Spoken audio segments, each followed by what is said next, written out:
आज आप सबसे मिलकर बहुत ही खुशी हुई। आशा करती हूँ कल का आपका दिन बहुत ही आशीषमय रहा होगा। पहली बार आज आप इस सभा में उपस्थित हैं तो आपका बहुत बहुत स्वागत है। दोस्तों, ये समय है जब हम चाहते हैं कि प्रत्येक जन अपने दिल में विश्वास के साथ आए।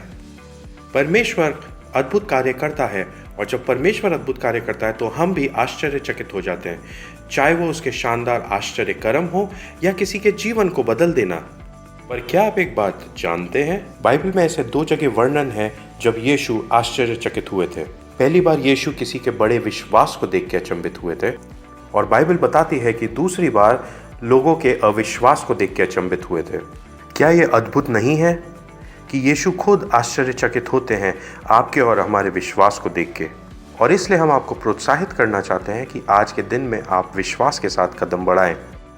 परमेश्वर हमारे जीवनों में कार्य कर रहा है और मैं अनुरोध करूंगा जैकी से कि वो एक वचन का भाग पढ़े, क्योंकि वचन पढ़ने से विश्वास बढ़ता है। मैं भजन संहिता उसका 9वां अध्याय और 9 से 10 वचन तक पढ़ूंगी। यहोवा पिसे हुओं के लिए ऊंचा गढ़ ठहरेगा, वह संकट के समय के लिए भी ऊंचा गढ़ ठहरेगा। और यहोवा के जानने वाले तुझ पर भरोसा रखेंगे, क्योंकि हे यहोवा, तूने अपने खोजियों को त्याग नहीं दिया। अद्भुत। जो लोग परमेश्वर की बाट जोते हैं, परमेश्वर उन्हें कभी भी नहीं छोड़ता। इसलिए आइए और आज हम उसे ढूंढते हैं और अपने हृदय को तैयार करिए ताकि हम उससे कुछ पा सकें। और मैं चाहूंगा कि हम सब प्रार्थना करें और परमेश्वर के पास आएं। पिता, मैं आज के दिन के लिए आपका धन्यवाद करती हूँ। आपने आज हम सबको यहाँ पर इकट्ठा किया है अलग अलग देशों से। हम प्रार्थना करते हैं कि आपका पवित्र आत्मा हमारी अगुवाई करेगा, हमारा मार्गदर्शन करेगा, दासा करेगा, हमारे जीवन में दर्शन देगा, ताकि हम डटे रहे उन सारे उद्देश्यों में जो आपने हमारे लिए रखे हैं। परमेश्वर, आप हमारे साथ बने रहे, यीशु के नाम से मांगते हैं, आमीन। आमीन। दोस्तों, इससे पहले कि हम आगे बढ़े, आइए हम कुछ अलग अलग मसीह अगुओं की शुभकामनाओं के संदेश सुने और फिर एक साथ हम परमेश्वर की आराधना में चलेंगे। Hi, from Ponda, Goa. Welcome to Commission Together. Hi, praise the Lord. We welcome Commission family in Uttar Pradesh. Hallelujah. Koderma Jharkhand से कमीशन परिवार में आप सबों का स्वागत है। मैं मनोरंजन मरंडी झारखंड से कमीशन परिवार में आपका स्वागत है।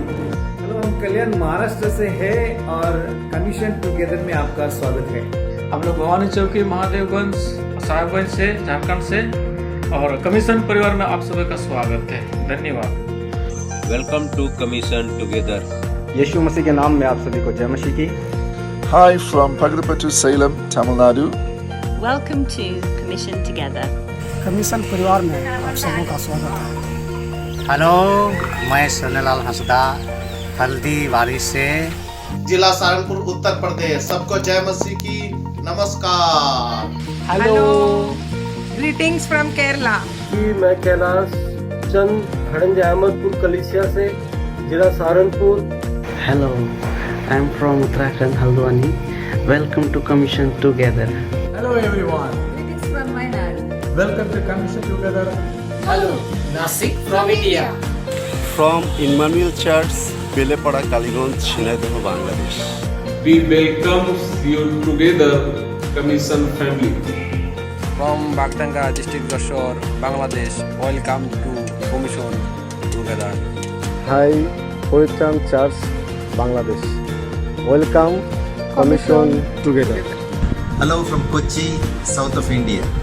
Hello from Rampalia, Anantala, Satya. Hello from Kula Kaligond, Chinadoh, Bangladesh. Hi, commission परिवार से मैं pastor Jayprakash, Uttar Pradesh. Hello friends, welcome to commission together. From Moscow, Goa.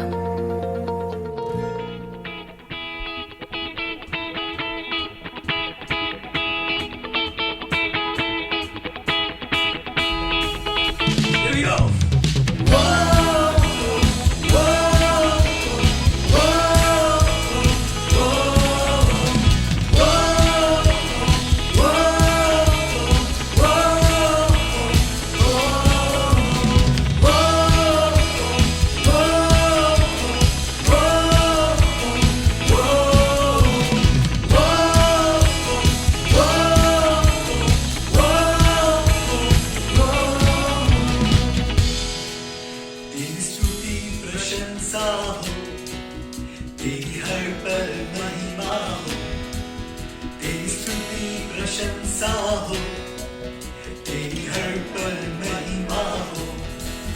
तू अवर्णित है, तू सुंदर है, मेरा पहला पहला प्यार है। तू अवर्णित है, तू सुंदर है, मेरा पहला पहला प्यार है।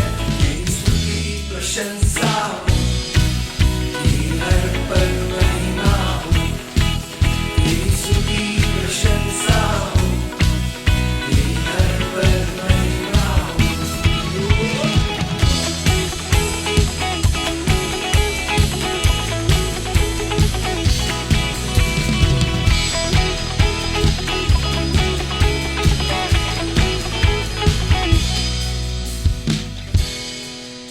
मेरी निराशाओं में मेरी आशा बना तू, मेरी खामोशियों को समझा तूने प्रभु।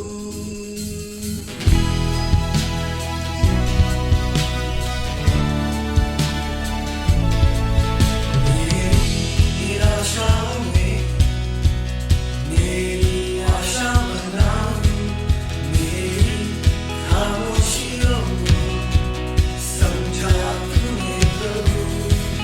तू अवर्णित है, तू सुंदर है, मेरा पहला पहला प्यार है। तू अवर्णित है, तू सुंदर है, मेरा पहला पहला प्यार है। तेरी स्तुति प्रशंसा हो, तेरी हर पल महिमा हो। तेरी स्तुति प्रशंसा हो, तेरी हर पल महिमा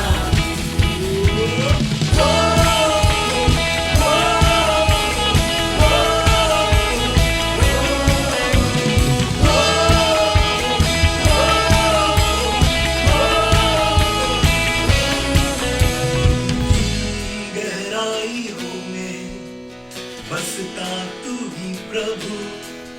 तेरी इच्छाओं को मैं पूरा करता चलूं।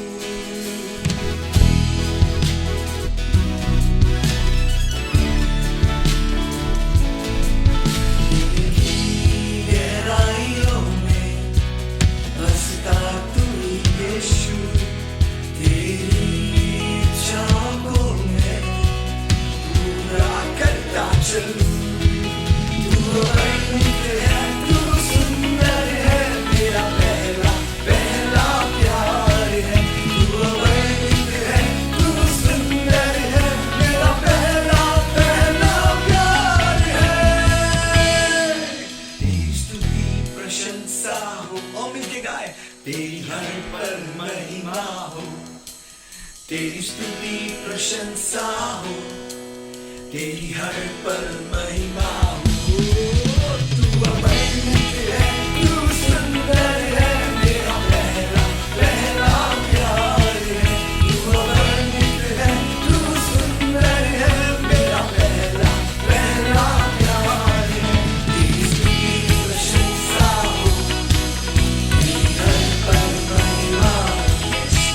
तेरी स्तुति प्रशंसा हो, तेरी हर पल महिमा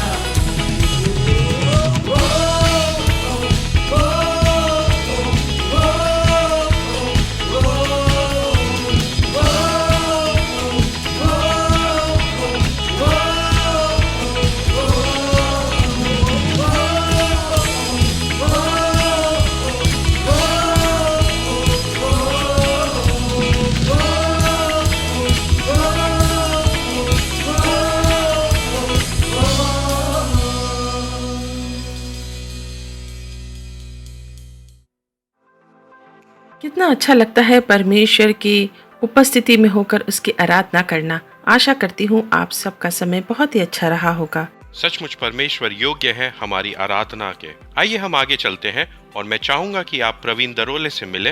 वो एक खास अगुवे हैं कमिशंस परिवार के और वो विशाल पुलिकोटल का इंटरव्यू लेंगे अभी। विशाल क्रिश्चियन विजन की अगुवाई करते हैं जो कि मसीही मीडिया कंपनी है और इस पैंडेमिक के समय में हम ये जान पाए कि तकनीकी जानकारी कितनी ज़रूरी है और हम किस तरह ऑनलाइन सभाएं करके अपने लोगों की सेवकाई कर सकते हैं। तो आइए हम सुने जब प्रवीण विशाल का इंटरव्यू लेते हैं और जाने कि कितना अनिवार्य है और कितना ज़रूरी है तकनीकी जानकारी होना इस समय में। हाय विशाल, बहुत अच्छा लग रहा है कि आज शाम आप हमारे साथ हैं और धन्यवाद आपका समय निकालने के लिए। और हम आपके साथ चर्चा करना चाहते हैं कि किस तरीके से हम तकनीक को सेवकाई के अंदर हम इस्तेमाल कर सकते हैं, और आपसे बेहतर कोई नहीं है जो इस विषय में हमारे साथ जानकारी बांट सके। और मैं चाहूँगा कि आप अपने परिचय और अपनी सेवकाई क्रिश्चियन विजन के परिचय के साथ शुरू करें। हाँ ज़रूर, और धन्यवाद मुझे आज आमंत्रित करने के लिए। और हाय सभी को, मेरा नाम विशाल है और मैं एक पति हूँ और एक पिता भी हूँ 2 बच्चों का। मैं क्रिश्चियन विजन नामक संस्था में अपनी सेवाएं देता हूँ और मेरे लिए ये हमेशा मुश्किल होता है ये बताना कि हम क्या करते हैं, परंतु हाँ, हम एक मिशन चलित संस्था है। जब हमने 30 साल पहले शुरू किया था तो हम देश के विभिन्न भागों में हम मिशनरीज भेजा करते थे, और जो चीज़ सीवी को खास बनाती है वो हमारा रवैया था कि हम नई नई चीज़ों को ट्राई करना चाहते थे। और गुजरे 30 सालों में हमने अलग अलग तरीके के मीडिया पे काम किया, हमने रेडियो पे काम किया, हमने टेलीविज़न पे काम किया और विभिन्न प्रकार के तरीके जिससे कि हम लोगों तक पहुंच सकें। और अब हमारा पूरा ध्यान है इस चीज़ पर कि हम आज की सदी की तकनीक को इस्तेमाल करके ज़्यादा से ज़्यादा लोगों तक पहुंच सकें, जिसे डिजिटल सुसमाचार सुनाना भी कहते हैं। और ये संक्षिप्त में सीवी और मेरे बारे में है। विशाल, मेरा भी सौभाग्य रहा है कि मैं सीवी में अपनी सेवाओं को दे सकूं, और हम ये देखते हैं कि एक कोविड से पहले का समय था और एक कोविड के बाद का समय था कि कलीसियाएं किस तरीके से तकनीक को इस्तेमाल किया करती थी। हम पहले कलीसियाओं को सलाह दिया करते थे तकनीक को इस्तेमाल करने के लिए, परंतु अब कोविड के समय में हमारे लिए ये एक विकल्प नहीं है बल्कि एक ज़रूरत बन चुकी है। और मैं ये चाहूँगा कि आप हमें बताएं कि क्यों तकनीक इतनी ज़रूरी है। जी बिल्कुल, और मैं अपनी पूरी कोशिश करूँगा। और आप बिल्कुल सही हैं, परमेश्वर ने इस साल की शुरुआत से ही हमें ऑनलाइन की ओर देखने में विवश किया है ताकि हम कलीसिया के रूप में और दूसरे तरीके से कई लोगों तक पहुंच सके। और परमेश्वर मुझे हमेशा ये याद दिलाता है और मैं अचंभित होता हूं कि हम जो यहाँ पे काम करते हैं, एक सामान्य व्यक्ति 50 से 100 वीडियो प्रतिदिन देखता है, और उनके दिन के प्रति 3 मिनट जब वो वीडियो देखते हैं, उन वीडियो को हम बनाते हैं। और परमेश्वर ये किस प्रकार से करते हैं ये सोच के मैं हमेशा आश्चर्यचकित हो जाता हूँ। और उस 3 मिनट में वो पुरुष या महिला हमसे बातचीत करने के लिए तैयार हो जाते हैं। और ऐसे कितने ही लोग हैं जिनसे हम जब बातचीत करते हैं और फिर उनको हम कलीसियाओं से जोड़ देते हैं। और हमारी पूरी टीम इस बात से हमेशा आश्चर्यचकित रहती है कि परमेश्वर इसे किस तरीके से करता है। एक छोटे से फोन के द्वारा वो अपने सुसमाचार को पहुंचाता है और लोगों को हमारे संपर्क में लाता है। और मैं ये कहना चाहूँगा कि हमारे प्लेटफॉर्म पे वास्तविक लोग हैं जिनकी वास्तविक परेशानियां हैं और उनके वास्तविक दर्द हैं और दुख हैं, और एक वास्तविक परमेश्वर है जो उनका पीछा कर रहा है। हमें नहीं पता क्यों, परंतु परमेश्वर हमारे साथ इस भागीदारी को करता है कि हम ऐसे लोगों तक पहुंच सकें। और ये एक बड़ा प्रोत्साहन है कलीसिया के लिए। और हाँ, इस साल में हमने बहुत कोशिश करी है कि हम कलीसिया को किस तरीके से ऑनलाइन कर सकें, और हम हमेशा नए तरीके और नए रास्ते खोजते रहते हैं कि किस तरीके से हम कलीसिया को ज़्यादा से ज़्यादा लोगों से जोड़ सकें, क्योंकि कलीसिया हमेशा एक टूटे हुए दिल के साथ में गई है। और मैं कहना चाहता हूँ कि बहुत सारे ऐसे टूटे हुए दिल ऑनलाइन हैं, और ये पहली बात है। और दूसरी बात जो मैं यहाँ कहना चाहता हूँ, मैं ये सब होते हुए देख रहा हूँ और मैं ये सोचता हूँ कि परमेश्वर हमारे देश में एक अद्भुत कार्य, परमेश्वर हमारे देश में इस तकनीक के क्षेत्र में कुछ खास कर रहे हैं। ऐसे समय में हमारा देश में भी कई सारी जगहों को इंटरनेट से जोड़ने की कोशिश करी जा रही है, जो कि किसी भी देश में अभी इतनी तेजी से नहीं हो रही है। और हमने 1.25 लाख गांवों को फाइबर ऑप्टिक केबल से जोड़ा है गुजरे 8 सालों में। और ये सारी बातें तो व्यवहारिक बातें हैं, परंतु इन सब में परमेश्वर है और परमेश्वर कुछ कर रहा है। हमें चौकन्ना रहना पड़ेगा कि परमेश्वर अलग अलग तरीके से और रास्तों से कुछ खास करने जा रहा है। क्योंकि सब कुछ उसके नियंत्रण में है। जिस तरीके से रोमी साम्राज्य की सड़कें थी, उसे कलीसिया ने नहीं बनाया था, उसे पौलुस ने नहीं बनाया था, परंतु उनका इस्तेमाल किया जा रहा था उस परमेश्वर के सुसमाचार को फैलाने के लिए और दूर देशों तक पहुंचाने के लिए। और परमेश्वर आज भी उसी समान कुछ ना कुछ कर रहा है, क्योंकि ये एक ऐतिहासिक समय है और इस समय में परमेश्वर कुछ खास कर रहा है।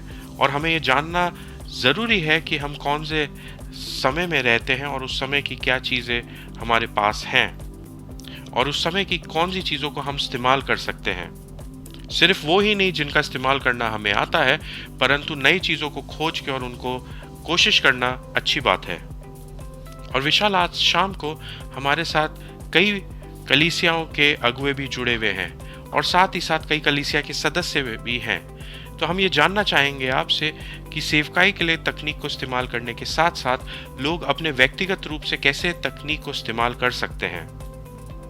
कमीशंस की मैं सराहना करना चाहूँगा, क्योंकि कमीशंस हमेशा कोई भी नई चीज़ को अपनाने में सबसे पहले रहते हैं। और इस प्रश्न का जवाब मैं सीधे सीधे तरीके से नहीं दे पाऊंगा, परंतु मैं ज़रूर कहना चाहूँगा कि हम सब ऑनलाइन जीवित रहते हैं, चाहे वो हमारे व्यक्तिगत रूप में हो, परिवार के रूप में हो या कलीसिया के रूप में हो। इसलिए एक ऑनलाइन संसार में भी हमारा अस्तित्व है, क्योंकि परमेश्वर की आत्मा आपके अंदर है, इसलिए आप उस संसार में भी प्रभावशाली हो सकते हैं। और आप जो भी कुछ पोस्ट डालते हैं या पोस्ट करते हैं, परमेश्वर उसे किसी भी अद्भुत रीति से इस्तेमाल कर सकता है। जैसे कि आप मसीह के साथ अपनी यात्रा को ऑनलाइन शेयर करते हैं। ये मैंने अपने जीवन में भी देखा है और ये मैं कोई सोच समझ के नहीं कर रहा हूँ, परंतु ऐसा करने से मेरे कई सारे ऐसे पुराने मित्र थे जिनसे मैं यीशु के बारे में बात कर सका, जो एक मुश्किल घड़ी से होके जा रहे थे। इसलिए ये मेरा प्रोत्साहन सभी के लिए होगा और हम आपके साथ ज़रूर हैं इस यात्रा में शामिल होने के लिए, क्योंकि हमारे पास जो भी यंत्र है, जो भी तकनीक है, उसको हम आपके साथ बांट सकते हैं। ये सच में अद्भुत है और मैं जानता हूं कि सीवी हमेशा से साधारण और सामान्य चीज़ों को तोड़ के नया करने में विश्वास करता है, जिसे कलीसिया इस्तेमाल करके कलीसिया की बढ़ोतरी कर सके। और मैं आपसे दो खास कार्यक्रमों के बारे में बात करना चाहूँगा, जो कि दिशा है और कथा है।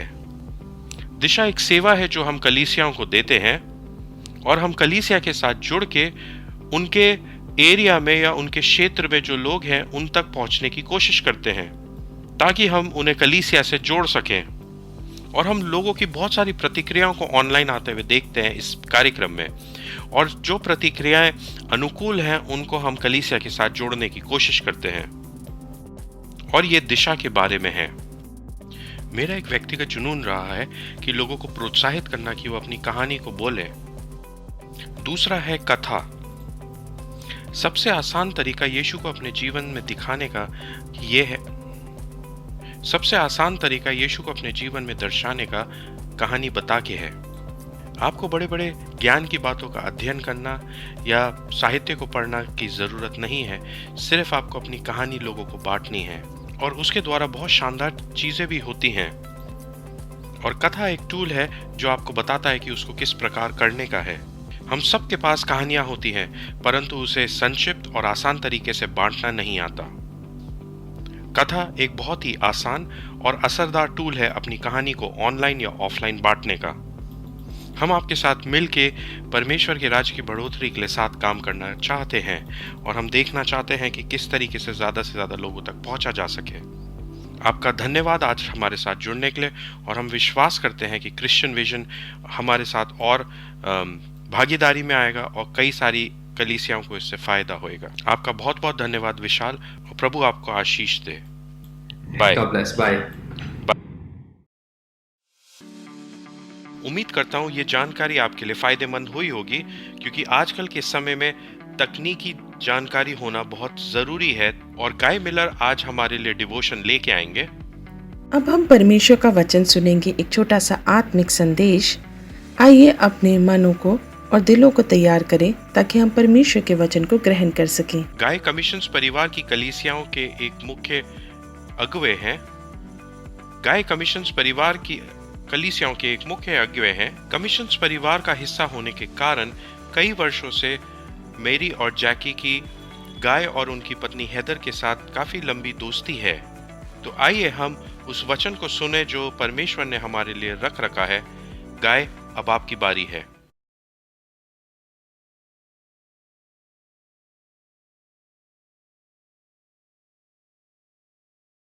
भारत में हमारी सभी दोस्तों को हाय। बेहतर और मैं दुखी हैं कि हम इस समय को आपके साथ भारत में नहीं बांट सके। हम आपकी मेहमान नवाजी को, स्वादिष्ट भोजन को और सेवकाई के समय को और परमेश्वर की विश्वास योग्यता टेरी और वेंडी के साथ हम नहीं बांट सके। और हम धन्यवादित हैं परमेश्वर के उस शानदार यात्रा के लिए जो हम भारतवर्ष में मिलकर कर रहे हैं। और हम धन्यवादित हैं परमेश्वर के शानदार कामों के लिए जो उन्होंने आपके जीवन में करे हैं, और आप परमेश्वर के मुकुट में अनमोल रत्न के समान हैं। और हम दिल से चाहते हैं कि हम एक तारीख फिक्स करें और जब ये कोरोना काल ख़त्म हो जाए तो हम आपस में एक दूसरे से मिल के एक समय व्यतीत करने वाले हो सकें, ताकि हम परमेश्वर की विश्वास योग्यता का मिलकर आनंद मना सकें। जब आप सब मिलकर इस विषय पे अध्ययन करते हैं कि परमेश्वर की वाचाओं में और उसकी आशीषों में किस तरह आगे बढ़ें और परमेश्वर ने जो भविष्य में रखा है उसका कैसे आनंद उठा सकें, ये एक शानदार ही विषय है मनन करने के लिए। आमतौर पे मैं प्रेरिताई दृष्टिकोण से आपके लिए जो संदेश लेके आना चाहता हूँ वो ये है कि हम पर्वतों को जीत लें और ऊंचाइयों पे चढ़ जाएं और हम परमेश्वर की वाचाओं को अपने जीवन में पूरा कर लें। परंतु हम अभी एक महामारी के समय में से होके जा रहे हैं। मैं जानता हूँ कि आप भारतवर्ष में बहुत सारी चुनौतियों का सामना कर रहे हैं। यहाँ यूके पे भी हमारे लिए बहुत सारी चीज़ें मुश्किल हो गई है। बीमारी चारों तरफ है, बहुत सारी बंदिशें हैं, हम शॉपिंग करने नहीं जा सकते, लोगों की नौकरियाँ चली गई हैं और बहुत सारी मुश्किलों और चुनौतियों का सामना हम देख रहे हैं। और चर्चेस के अगुओं भी इससे भिन्न नहीं रहे हैं। और मैं जानता हूँ हमारे कमिशन्स परिवार में भी कितने पासबान और कितने ऐसे लोग हैं जो मानसिक और भावनात्मक रूप से संघर्ष कर रहे हैं और हर सुबह उठ के ये सोचना कि परमेश्वर ने उनके लिए भविष्य में क्या रख रखा है, ये बहुत ही चुनौती भरा हो सकता है।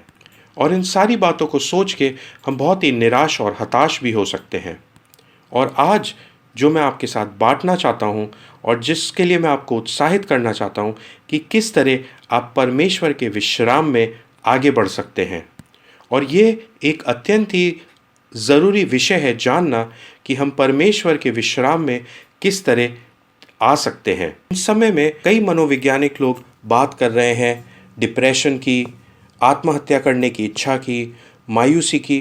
किस तरह लोग अलग अलग लतों में पड़ गए हैं, चाहे वो जुआ खेलने की हो सकती है, अश्लील फिल्में देखने की, ज़्यादा खाना खाने की या फिर शराब पीने की। इन सभी कारणों से लोगों के वज़न भी बढ़ते चले जा रहे हैं। इन सब में हमारी रोज़ की खुराक भी, जो बुरी खबरें हैं सोशल मीडिया के द्वारा, न्यूज़ के द्वारा और अखबारों के द्वारा भी हम रोज़ पाते हैं, जो सिर्फ बढ़ती गिनतियों की और परेशानियों की बात हमें बताती है। और मैं ये चाहूँगा कि आप कल्पना करें अपने जीवन की, जो कि एक बड़े स्प्रिंग के समान है और जिसके के ऊपर कई सारे वज़न रखे हैं। और आपकी आमतौर की सेवकाई की ज़िंदगी में आपके स्प्रिंग जैसे जीवन में कई सारे वज़न होते हैं।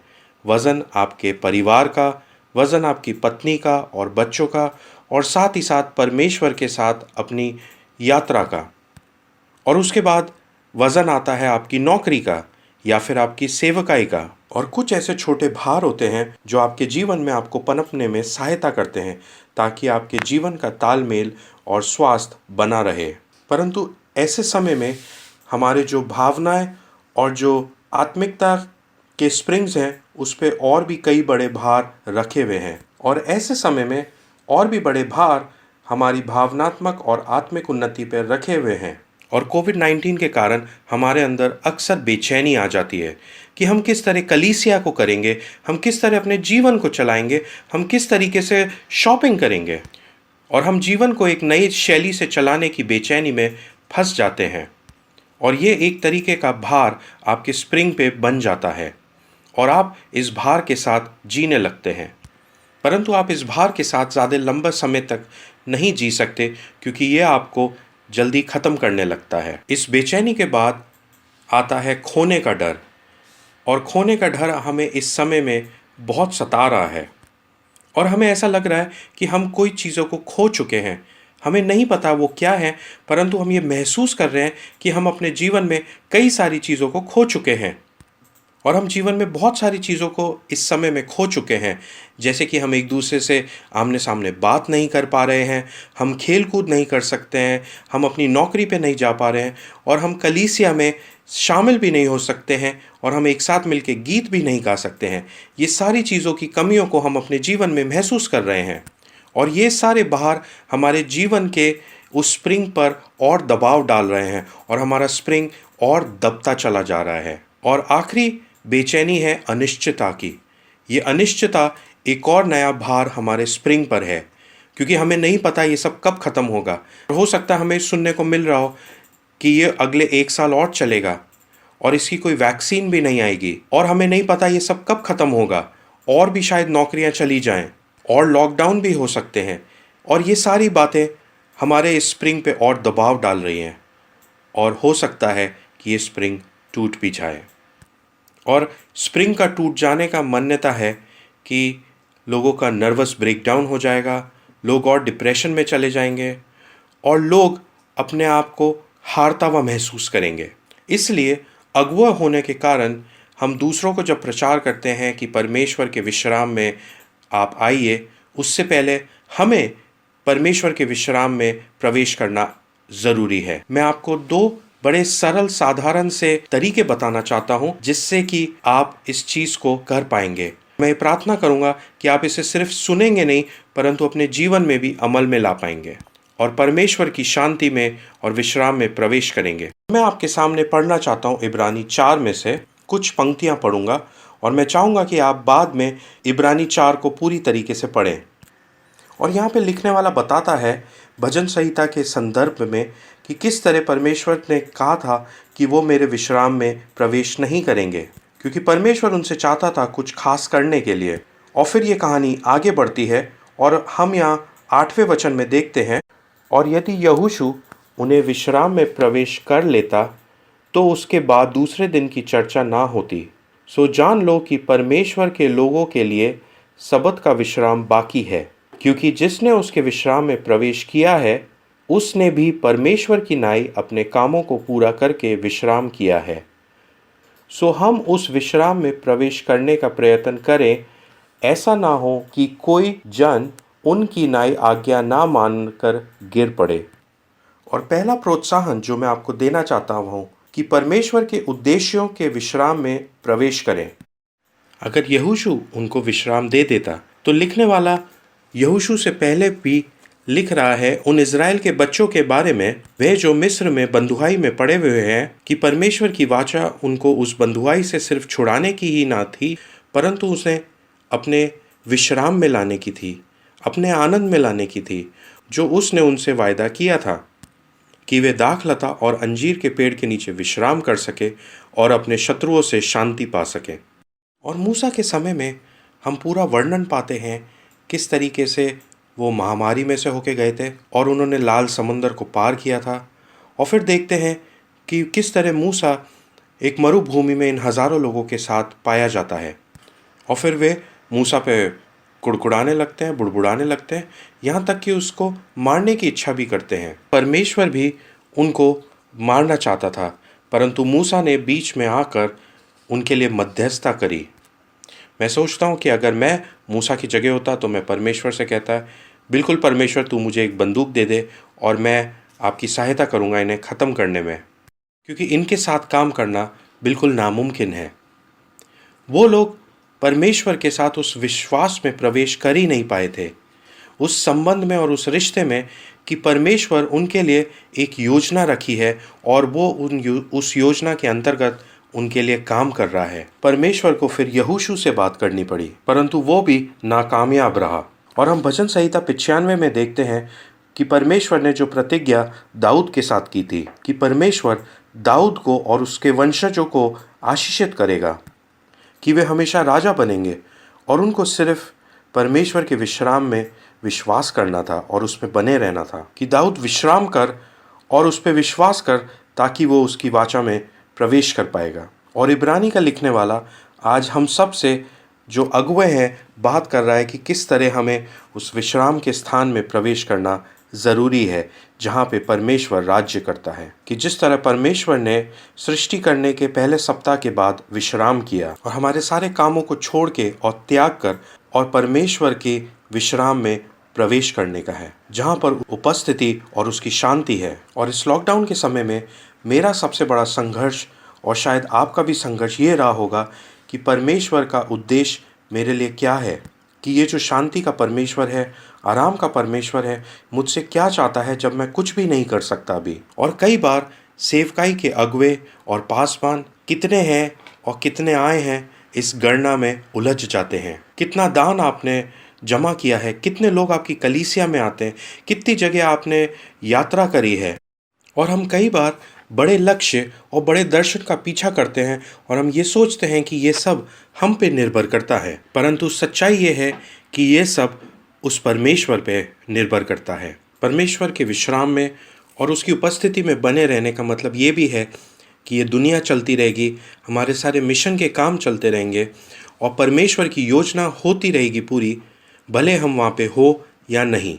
परमेश्वर अपने सिंहासन पे है और वो अपना राज्य कर रहा है, वो सब कुछ चला रहा है, ये वो बारिश भी भेज रहा है, सब कुछ उसी के हाथ पे है। और हमें आवश्यक है कि हम उस परमेश्वर के विश्राम को प्राप्त करें। हम लोग एक बड़े दर्शन के पीछे जा रहे हैं और आप लोग कमिशन्स परिवार में एक बड़े दर्शन की अगुवाई कर रहे हैं। मैं धन्यवाद देता हूँ वीनू का, जो कि एक शानदार अगुवे हैं, और उनकी टीम का, और रंजीत का, जो अब एक डॉक्टर भी हैं और वो भी इतने शानदार हैं। हम सब आपके इतने ही और हमें आप सब पर गर्व है।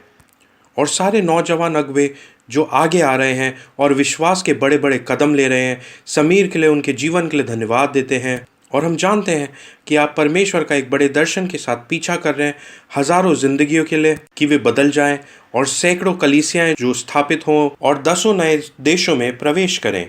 और इन सारी बातों के लिए हम परमेश्वर का धन्यवाद करते हैं। और वीनू और मैं बात कर रहे थे कमीशंस के 10 कामों के बारे में, जो मैं आपको यहाँ याद दिलाना चाहता हूँ। और सबसे उत्तम अभी आना बाकी है। और हमें पवित्र आत्मा की सामर्थ्य से परिपूर्ण होना है और हमें साहस के द्वारा सुसमाचार का प्रचार करना है। कई देश हैं जो भटक चुके हैं, और शिष्यता के मूल सिद्धांतों को अच्छी तरह सिखाना, और कि गरीबों को सबसे उत्तम मिले, ना कि जो बचा हुआ है। और हमें कुछ भी रोक के नहीं रखना है अपने पास। हमें अगुवाई में हनन्या और सफीरा जैसा नहीं बनना है कि हम दिखाते तो कुछ और हैं और करते कुछ और हैं। हमें अपनी गणित को सुधारना है कि हमें जोड़ से गुणा की ओर जाने का है। हमें देखना है कि हम सेवकाई के नए क्षेत्रों में कहाँ और खुशी ला सकते हैं, कि हम व्यवसायियों के बीच में और नई सेवकाइयों के बीच में, नए शहरों में और खुशियाँ ला सकते हैं, गरीबों के बीच में जहाँ पे सबसे ज़्यादा हम खुशी को ला सकते हैं। और हमें प्रार्थना के द्वारा एक साथ मिल के एक परिवार के रूप में आगे बढ़ना है। 2 अगुओं की अगुवाई में, परंतु एक परिवार एकजुट होकर आगे बढ़े, कि हम उस बड़े दर्शन का पीछा कर सके। और इब्रानी की पत्री लिखने वाला यही कहता है कि तुम ये सब बड़ी बड़ी चीज़ें ना करो, परंतु ये सब इसलिए करो कि परमेश्वर के विश्राम में प्रवेश कर सको। और हम किस तरह उस विश्राम में प्रवेश कर सकते हैं, कि हमें प्रार्थना करनी है, जिस तरह A.W. टोजर ने अपने प्रार्थना में कहा कि तेरा नाम ऊंचा उठाया जाए, कि तेरा नाम ऊंचा उठाया जाए मेरे जीवन में, तेरा नाम ऊंचा उठाया जाए मेरे परिवार में, और तेरा नाम ऊंचा उठाया जाए मेरे देश में। क्योंकि परमेश्वर मेरी ओर है और मैं अपनी सामर्थ्य से कुछ भी जोड़ नहीं सकता उसमें जो परमेश्वर ने मेरे लिए रख रखा है। परंतु जब मैं उसके विश्राम में प्रवेश करता हूँ तो वो उन सारे भारों को मुझसे दूर कर देता है।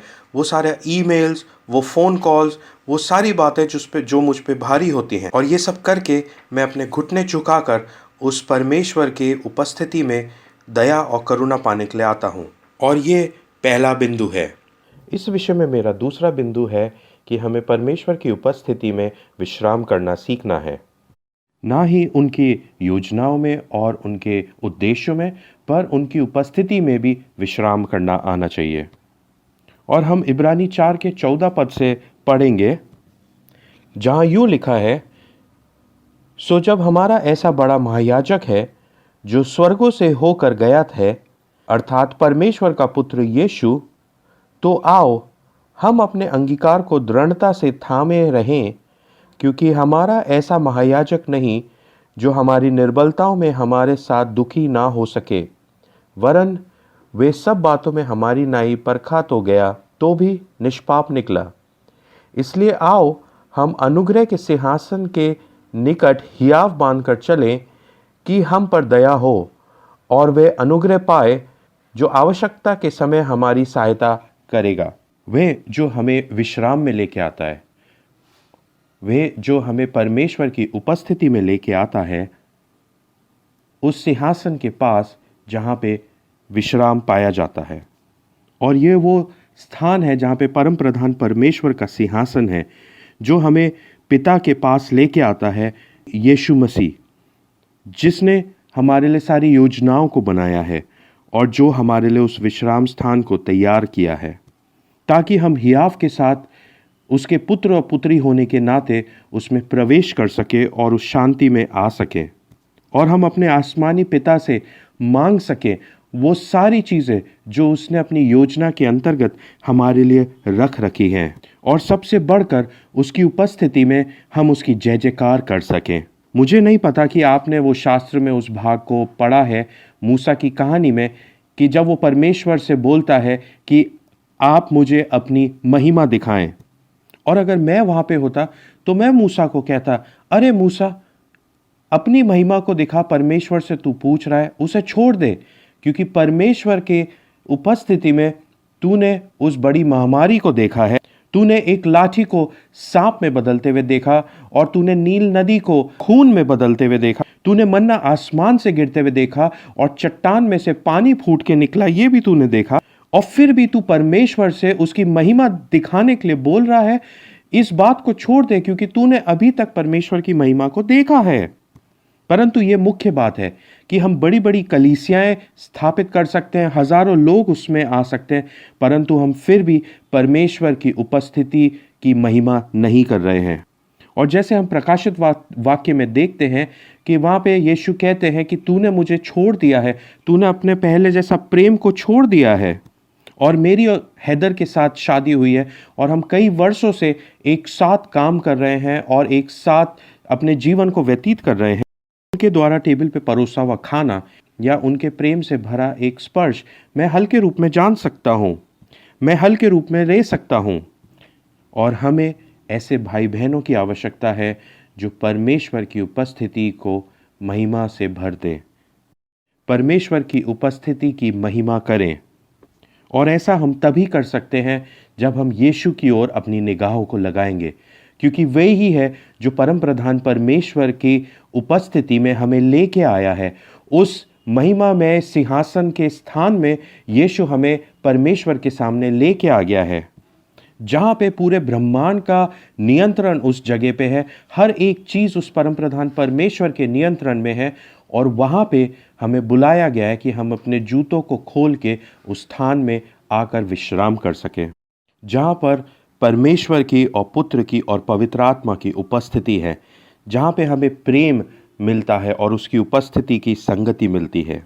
और वह ही अकेला है जो महिमा और आदर और प्रशंसा के योग्य है हर एक चीज़ से जो हमारे पास है। आराधना हमारी प्राथमिकता होनी चाहिए, ना ही इस चुनौती भरे समय में, परंतु कलीसियाओं में फिर से वो आराधना की आग को फिर से जलाने का है। और ये ही बात हमें अच्छे और भले लोगों से अलग करती है और हमें विशेष बनाती है। और परमेश्वर को बड़ी बड़ी कलीसिया की बिल्डिंग या भवन नहीं चाहिए, और हो सकता है कि परमेश्वर उन भवनों को अपने सामने से एक समय के लिए हटा रहा है, परंतु परमेश्वर चाहता है कि उसकी उपस्थिति में उसकी महिमा करी जाए, उसकी आराधना करी जाए। जहाँ पे भी 2 और 3 लोग जमा होते हैं, वहाँ उसकी आराधना और महिमा करी जाए, कि हम परमेश्वर से प्रेम कर रहे हैं और परमेश्वर को अपना केंद्र में रख के उसकी महिमा कर रहे हैं। इस तरीके से हम विश्राम में प्रवेश करते हैं, जहाँ पे यीशु मसीह केंद्र होता है। ये ब्रह्मांड मेरे चारों तरफ या मेरी ज़रूरतों के चारों तरफ नहीं घूम रहा है, परंतु ये ब्रह्मांड उसके चारों तरफ घूम रहा है। वो जो मारा गया, वो जो जिलाया गया, और वो ही सारी आदर और महिमा के योग्य परमेश्वर है। तो आइए, मैं छोटा सा प्रोत्साहन यहाँ ख़त्म करना चाहता हूँ। मैं आपसे बहुत प्रेम करता हूँ। मैं ये विश्वास करता हूँ कि आपके लिए उत्तम उत्तम चीज़ें रखी हुई हैं, ना सिर्फ हिंदुस्तान के लिए या भूटान के लिए या म्यांमार या एशिया के दूसरे भागों के लिए। मैं विश्वास करता हूँ कि हम परमेश्वर के बड़े कामों को देखेंगे और हम देख रहे हैं और आने वाले समय में और भी बड़े बड़े कामों को हम देखेंगे। और ये कहकर अब मैं समाप्त करना चाहूँगा। करोना लातिन भाषा में मुकुट होता है और मुकुट वो ही पहनता है जिसके पास कोई सामर्थ हो या अधिकार हो। और करोना के पास वो सामर्थ है, वो शक्ति है जिसके के द्वारा वो इस संसार को नष्ट कर रहा है, लोगों को अपना बंदी बना रहा है और उनकी हत्याएं कर रहा है, वे लोगों के जीवनों को बर्बाद कर रहा है। परंतु हम उस मुकुट के सामने झुकने वाले नहीं हैं। परंतु स्वर्ग में एक है जिसने कांटों का मुकुट पहना था, कांटों का मुकुट पहन के उस परमेश्वर के सामने गया था इस जगत के पाप को लेके, और उसके ऊपर न्याय किया गया था। परमेश्वर के दाहिने हाथ बैठा है और हमेशा हमारे लिए वो मध्यस्थता करता है। और ये वही है जो हमारी ओर है, तो हमारा विरोधी कौन हो सकता है। और जब हम उसकी उपस्थिति में प्रवेश करते हैं, जब हम उसकी शांति में प्रवेश करते हैं, तब हम उसकी योजनाओं को अपने जीवन में कारगर होते हुए देखते हैं। आइए वो जो योग्य है उसके सामने झुके और उसकी आराधना को करें। हम जो भी मेहनत कर रहे हैं या जो भी हम कार्य कर रहे हैं, अगर वो मसीह के केंद्र में होते हुए है तो सब कुछ अच्छा है। परमेश्वर आपको आशीष दे। शानदार संदेश था गाय के द्वारा। अक्सर जब हम बात करते हैं डटे रहने की या आगे बढ़ने की, तो वो एक कार्यशीलता होती है, परंतु गाय ने इतनी खूबसूरती से बताया कि हमें परमेश्वर के विश्राम में भी आगे बढ़ने का है। तो आइए इस वचन पर हम गौर करें और ये देखें कि हम किस तरह परमेश्वर के विश्राम में रह सकते हैं। आइए इस आराधना के गीत के द्वारा परमेश्वर का आदर करें।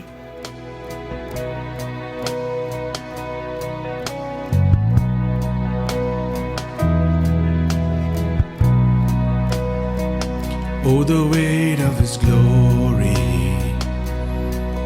Oh, the wonder of His face, the power of salvation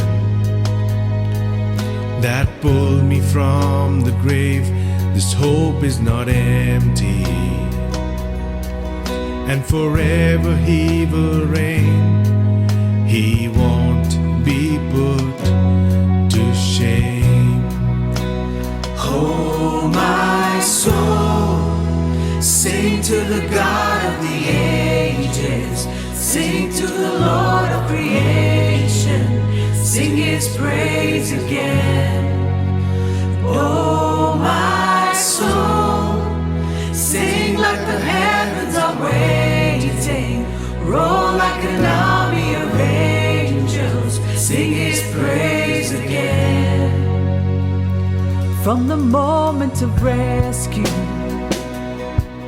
I have never been the same, and His love took me captive, and my sin was washed away. Now I stand here forgiven, and I know that I am saved, and I won't be put to shame. No, my soul, sing to the God of the ages.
sing His praise again. Oh, my soul, sing like the heavens are waiting, roll like an army of angels, sing His praise again. Oh, my soul, sing to the God of the ages, sing to the Lord of creation, sing His praise again. Oh, my soul, sing like the heavens are waiting, roll like an army of angels, sing His praise again. Sing His praise again. Oh,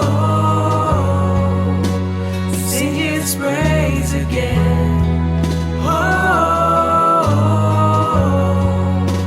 sing His praise again. Oh,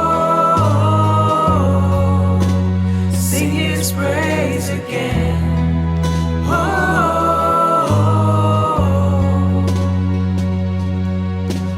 remember how our God never failed us. Remember that His name will make a way. He make a way from the cross to the grave. He is risen, now He reigns. Praise the Lord, sing His praise again. Oh, can you remember how our God has never failed us? Remember that His name will make a way.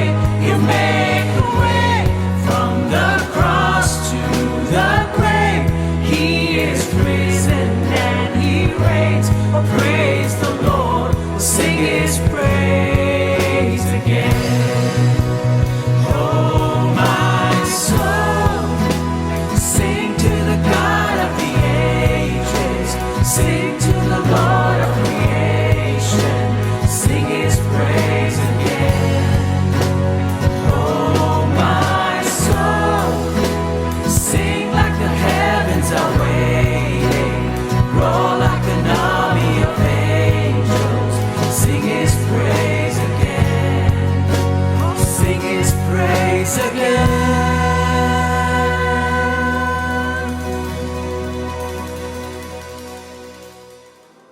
परमेश्वर के राज्य की बढ़ोतरी के काम को गति देने के लिए आपकी आर्थिक सहायता बहुत बड़ी आशीष है। हम आपको जानकारी देना चाहते हैं कि हमने किस प्रकार उसको इस्तेमाल किया है और आप किस तरीके से आगे और दे सकते हैं। आइए हम इस वीडियो को एक साथ देखेंगे। Celebrate Jesus, celebrate. Celebrate Jesus, celebrate. Celebrate Jesus, celebrate. Celebrate Jesus, celebrate. Celebrate Jesus.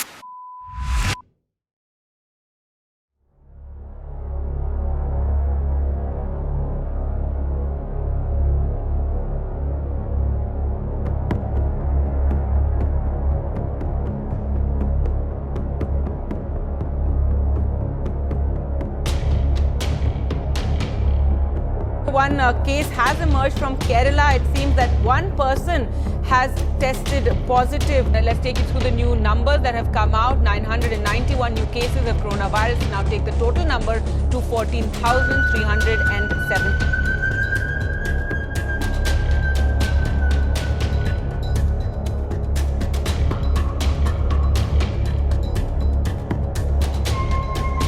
आज रात 12 बजे से संपूर्ण देश में संपूर्ण लॉकडाउन होने जा रहा है। इस साल फिर से करीब 40 लाख लोग गरीबों की संख्या में जुड़ जाएंगे। सशक्तिकरण और राहत कार्यों को अब एक अलग रूप लेना होगा। इसके अलावा हमारे सामने और भी मुद्दे हैं, जैसे कि मानसिक स्वास्थ्य, अवसाद, आत्महत्या करना और अन्याय। लेकिन सुसमाचार का प्रचार इन कठिन समय में एक उजियाला लेकर आएगा, हमारे देश में और दूसरे देशों में भी, और ये प्रकाश हमारे पास है। 47 लाख लोगों की हमने अलग अलग तरीके से सहायता करी, जिसके बारे में कोई सोच भी नहीं सकता था, परंतु परमेश्वर को पहले से पता था। मेरे मित्रों, मैं ये चाहता हूं कि आप ये जानें कि कमीशंस की कलीसियाओं ने कई कोविड प्रभावित परिवारों की सहायता करी, जो कई शहरों, कस्बों और गांवों में मौजूद थे। आपके उदार दान के कारण हम कई सारे प्रवासी मजदूरों, पुलिस वालों और जरूरतमंद लोगों की सहायता कर पाए।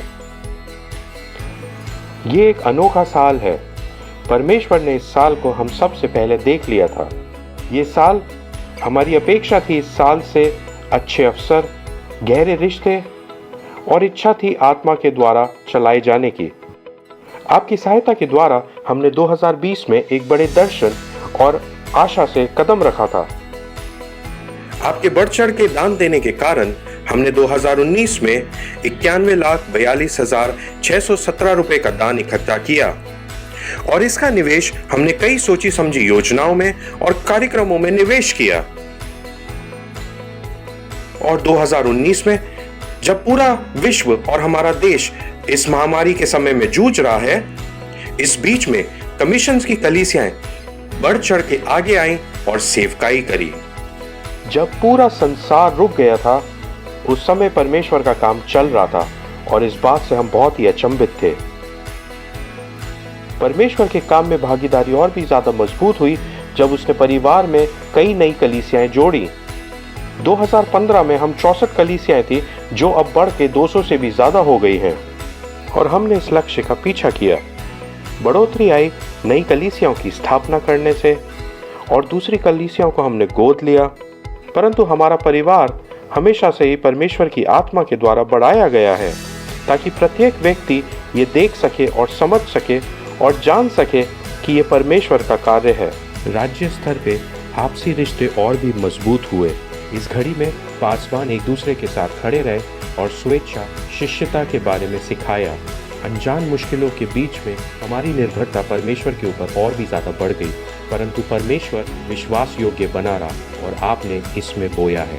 हमारी कलीसियाओं के अगुवे विभिन्न प्रकार के ट्रेनिंग प्रोग्राम पूरे भारतवर्ष में कर रहे हैं और परमेश्वर की महिमा के लिए इनमें से बहुत सारे लोग इक्विप का हिस्सा हैं। हम देख रहे हैं कि कलीसियाएं एक साथ आ रही हैं और एक मजबूत रिश्ते की बुनियाद रख रही हैं।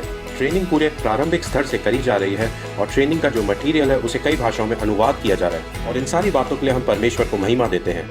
हम कमीशंस की कलीसियाएं एक अंतर्राष्ट्रीय परिवार है जो अब 13 देशों में मौजूद है। हाँ, 13 देश जहां सुसमाचार की सामर्थ फलवंत हो रही है। हम एक मिशन पर हैं जहां हम देखना चाहते हैं कई देशों में हजारों कलीसियाओं के द्वारा लाखों जीवनों का परिवर्तित होना। परमेश्वर हमारी सहायता कर रहा है कि हम अपनी सीमाओं के बाहर जाकर भी काम कर पा रहे हैं। हम परमेश्वर पे विश्वास कर रहे हैं 1000 नई कलीसियाओं के लिए अगले 10 सालों में। आपका विश्वास योग्य दान इस दर्शन को एक सच्चाई में बदलने में सहायता करेगा। जब हम लाखों जीवनों के परिवर्तन की बात करते हैं तो हम वास्तविक लोगों की बात कर रहे हैं, बूढ़े और जवान, महिला और पुरुष, और चाहे वो गांव के रहने वाले हो या शहरी लोग हो, जो नए जीवन को प्राप्त करते हैं और उसके द्वारा परमेश्वर के अनंत राज्य में प्रवेश करते हैं। इसलिए हम धन्यवादित हैं परमेश्वर के, जिन्होंने पूरे साल में हमारे बीच जो भी कुछ किया है। अब एक बार फिर हम अपने आप को, अपनी योजनाओं को और अपनी उम्मीदों को उस परमेश्वर को हम समर्पित करते हैं, और हम अपना सब कुछ उस परमेश्वर को दे दें ताकि उसके साथ हम साहसी काम कर सकें। अपनी खुद की सामर्थ्य से हम इसे पूरा नहीं कर पाएंगे, परंतु उसकी सामर्थ्य और उसकी सहायता से हम इसे कर पाएंगे। हम किसी संस्था को या किसी उद्देश्य को नहीं दे रहे हैं, परंतु उदारता और खुशी से ये जानकर कि परमेश्वर अपने काम को कर रहा है और हम उसके बड़े मिशन का एक भाग हैं। हम सृष्टि के शुरू से ही परमेश्वर की उदारता का अनुभव करते आए हैं। अब हमें हमारी उदारता दिखाने का समय है। हम विश्वास की आंखों से 2030 की ओर देख रहे हैं परंतु परमेश्वर वो देख सकता है जिसकी कल्पना हम करते हैं। परंतु हम जानते हैं कि वो प्रेमी परमेश्वर है जो नहीं चाहता किसी का भी नाश हो। गुजरे समय में आप सभी अत्यंत ही उदार रहे हैं। गुजरे समय में आप सभी उदार रहे हैं और हम आप ही के प्रार्थना, उदारता और सहायता से इतना दूर आ पाए हैं। मित्रों, आइए हम इसमें एक साथ जुड़ जाएं और इस दर्शन के लिए दें जो परमेश्वर ने हमारे हृदयों पर रखा है। तो मैं आपको आमंत्रित कर रहा हूं कि आप इसमें भागीदारी होएं अपने देने के द्वारा। अगर परमेश्वर ने चाहा तो 2030 तक हम 1000 से ज्यादा कलीसिया हो जाएंगे। तो आइए इस महान दर्शन के लिए अपने हृदयों को एक साथ जोड़ें जो परमेश्वर ने हमें दिया है। प्रभु आपको आशीष दे। धन्यवाद।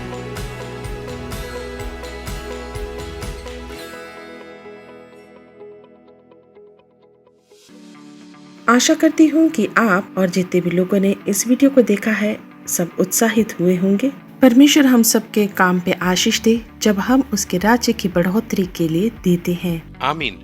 आइए अब हम परमेश्वर के वचन को सुनेंगे और आज का परमेश्वर का वचन चैडविक सैमुअल मोहन हमारे लिए लेके आएंगे। Chadwick new life assembly of God की अंग्रेजी सभा के अगुवे हैं जिसमें 40,000 सदस्य हैं और परमेश्वर ने उन्हें बहुतायत से आशीषित किया है। चैडविक बहुत ही सक्रिय है।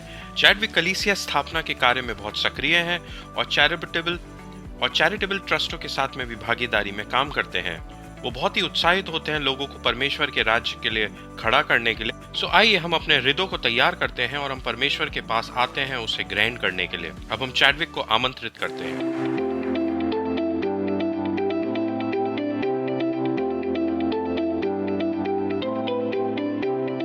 मैं धन्यवाद देता हूं परमेश्वर का कि इस ऑनलाइन प्लेटफॉर्म के द्वारा हम आपसे कनेक्ट कर सके और सिर्फ परमेश्वर का नाम ही महिमा पाए। पास्टर वीनू पॉल मुझसे बात कर रहे थे और वो बता रहे थे कि किस तरीके से पास्टर वीनू पॉल मुझे बता रहे थे कि किस तरीके से 200 और उससे ज़्यादा कलीसियाएं मुंबई और उसके आसपास के क्षेत्रों में स्थापित हो चुकी हैं और वो पूरे देश में बढ़ रही हैं। और मैं विश्वास करता हूं कि परमेश्वर इस कलीसिया को हिंदुस्तान में ही नहीं बल्कि विश्व को प्रभावित करने के लिए फैला रहा है। और इसलिए आज हम यहाँ इकट्ठा हैं ताकि हम ये सुन सकें परमेश्वर का आत्मा अपनी कलीसियाओं से क्या कह रहा है और जिसके कान है वो सुन ले कि आत्मा हमको क्या कह रहा है। आत्मा हमें कह रहा है आगे बढ़ते रहने के लिए और आत्मा हमें बढ़ोतरी करने के लिए बोल रहा है और आत्मा हमें प्राप्त करने के लिए कह रहा है। और परमेश्वर ने यहोशू से बोला कि तू जहां कहीं अपने कदम को रखेगा उस भूमि को मैं तुझे दे दूंगा। और आत्मा ये ही कह रहा है कि जहां कहीं भी तू जाएगा उस स्थान को वो तुझे दे देगा। चाहे आप एक स्थान से दूसरे स्थान पे गए हो, वो परीक्षा करने के लिए या पढ़ाई करने के लिए या कोई काम करने के लिए, परमेश्वर अगर कहता है कि वो स्थान देगा तो वो जरूर देगा। और वो स्थान परमेश्वर की आत्मा आपको नई कलीसियाओं के रूप में देगा। और इसलिए आज हम ध्यान लगाएंगे जिस तरीके से हम आगे बढ़ रहे हैं और आगे प्राप्त करना चाह रहे हैं। और पवित्र आत्मा चाहता है कि कलीसियां इस बात को पकड़ लें। पवित्र आत्मा चाहता है कि आप उसे थाम ले। चलिए एक जगह खड़े मत रहिए। एक चाल होनी चाहिए, एक प्रगतिशीलता होनी चाहिए। कलीसियाओं में सबसे बड़ी चुनौती है और मैं अक्सर ये बातें बताता हूं कि हमें स्त्री और पुरुष चाहिए इन बातों को सुनने के लिए। मैं आज आपको बहुत जल्दी से 5M के बारे में बताना चाहता हूं। इससे पहले कि हम प्रगतिशीलता के बारे में बात करें और ये जाने कि पवित्र आत्मा क्या बताना चाहता है। और 5M में से पहला M है स्त्री और पुरुष लोग। वो हैं जो परमेश्वर के द्वारा चुने हुए हैं और एक मिशन पर हैं और इन लोगों को आगे बढ़ना है और प्रगतिशील होना है। परंतु जब हम रुक जाते हैं और आगे नहीं बढ़ते और ठहर जाते हैं और तब वो कलीसियाएं जो हैं इमारतें बन जाती हैं। क्या आप कभी यूरोप गए हैं? आप उन सारे स्थानों को देखेंगे जहां पे पौलुस पवित्र आत्मा की आवाज सुनकर गया था, जहां उसने सुसमाचार को बढ़ाया था, कलीसियाओं की स्थापना करी और उन्हें कई गुना बढ़ाया।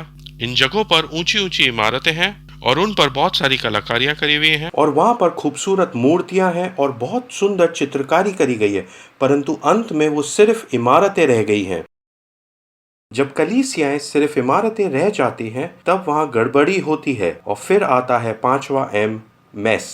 संस्थापक कलीसियाएं आज एक बड़े मेस में हैं और इसलिए आज मैं आपसे ये कहना चाहता हूं कि परमेश्वर की आत्मा ने आपको एक इमारती और संस्थापक कलीसिया होने के लिए नहीं बुलाया है। आपको प्रगतिशील होना है, आपको आगे बढ़ते रहना है। और अगर आप किसी भी तरीके की रुकावट का अनुभव कर रहे हैं परमेश्वर के वचन की बढ़ोतरी में या कलीसिया की अगुवाई में, तो आप एक मेस में हो सकते हैं और इसीलिए आगे बढ़िए। परमेश्वर का आत्मा कह रहा है कि आपको पहले से भी ज्यादा प्रगतिशील होने का है। इसलिए आइए और अपने लक्ष्य की ओर दौड़ते चले जाएं ताकि वे इनाम पाऊं जिसके लिए परमेश्वर ने मुझे मसीह यीशु में ऊपर बुलाया है। फिलिपियो 3:14 हमें ऐसा बताता है और ये ही हमारा इन 3 दिन के कॉन्फ्रेंस का विषय भी है। और पौलुस कहता है कि मुझे मसीह यीशु में ऊपर बुलाया है। वो कलीसियाओं को ऊपर बुला रहा है और यीशु ने जो योजना दी है ताकि हम ऊपर की ओर बढ़ सकें और ना कि पृथ्वी की ओर, और वह है महान आज्ञा। और एक सोची समझी योजना यीशु ने हमें दी है और यीशु ने जो योजना दी है ताकि हम ऊपर की ओर बढ़ सकें और ना कि पृथ्वी की ओर, और वह है महान आज्ञा। यीशु ने कहा, जाओ प्रत्येक देश के लोगों को मेरा चेला बनाओ। उनको चेला बनाना है हमें। पिता, पुत्र और पवित्र आत्मा के नाम से उन्हें बपतिस्मा देना है और उन्हें सिखाना है हर एक प्रत्येक बात जो वचन में लिखी है, और उनको वो सारी चीजें सिखाओ जो मैंने तुम्हें सिखाई हैं। क्या आप सुन पा रहे हैं? क्या आप सुन पा रहे हैं? अगर आप इस महान आज्ञा से लिपटे हुए नहीं हैं, अगर हर रोज सुबह इस महान आज्ञा के बारे में सोचते हुए नहीं उठते हैं, इस बात से फर्क नहीं पड़ता कि आप किसी कलीसिया के पासवान हैं या नहीं, या कलीसिया में आप प्राचीन हैं या नहीं, या किसी तरीके की आप सेवकाई करते हैं या नहीं, परंतु परमेश्वर ने आपको भी ये महान आज्ञा दी है। सबसे बड़ी परेशानी मसीहों में ये है कि वो ऐसा सोचते हैं कि हम तो मसीही हैं और कोई और चेला है। मैं जानता हूं कि आपकी कलीसियाओं में शिष्यता के बारे में सिखाया जाता है, और अगर आप शिष्य करके बुलाए गए हैं तो हर एक शिष्य की ये जिम्मेदारी है। ये कौन सी प्रगति है जो परमेश्वर चाहता है? परमेश्वर आपके जीवन के लिए ये कौन सी प्रगति है जिसकी इच्छा रखता है?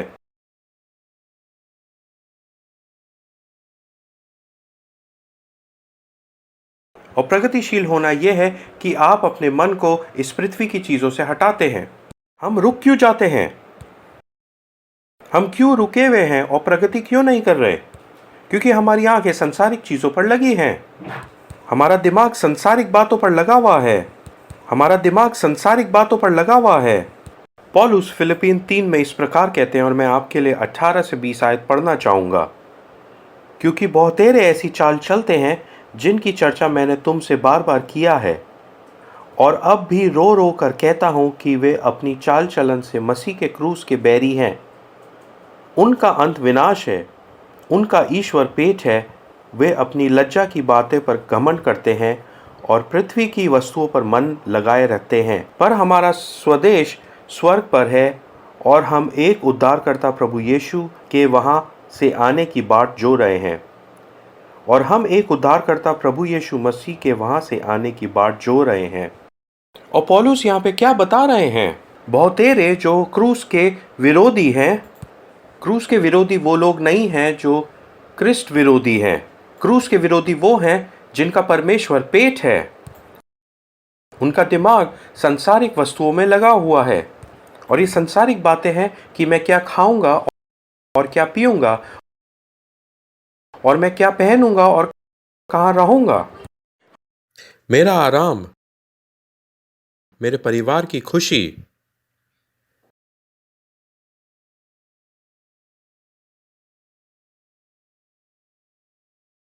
हाँ, ये जरूरी है कि हम अपने परिवारों का ध्यान रखें, परंतु अपने मन को सांसारिक चीजों से दूर करें। हम अपने मन को संसारिक चीजों से हटाएं। और पवित्र आत्मा हमें बुला रही है किस तरीके से हम प्रगतिशील हो सकते हैं, और वो है, अगर आप फिलिपियो 3 और उसके 12 से 14 तक पढ़ेंगे वचन, तो उसका मतलब ये नहीं है कि आप पहले से प्राप्त कर चुके हैं। वहाँ इस तरह नहीं लिखा है कि आप पहुँच चुके हैं या आप प्राप्त कर चुके हैं, परंतु वहाँ प्रगतिशीलता के बारे में बोला जा रहा है। परमेश्वर चलता है, हर दिन पिछले वाले दिन से बेहतर होना चाहिए और हर वर्ष पिछले वाले से बेहतर होना चाहिए। ये पृथ्वी तो नष्ट हो रही है और आपका लगाव इन संसारिक बातों से है, और मैं ये चाहता हूं कि आप इस बात को समझें कि परमेश्वर के राज्य का आगमन शुरू हो चुका है और उसका राज्य पूरी तरीके से आ जाएगा यीशु के दूसरे आगमन के साथ। और इसलिए हम दो महत्वपूर्ण समय के बीच में रह रहे हैं। इसलिए आपको समझना होगा कि आप संसार की अस्थायी चीजों के बीच में रह रहे हैं।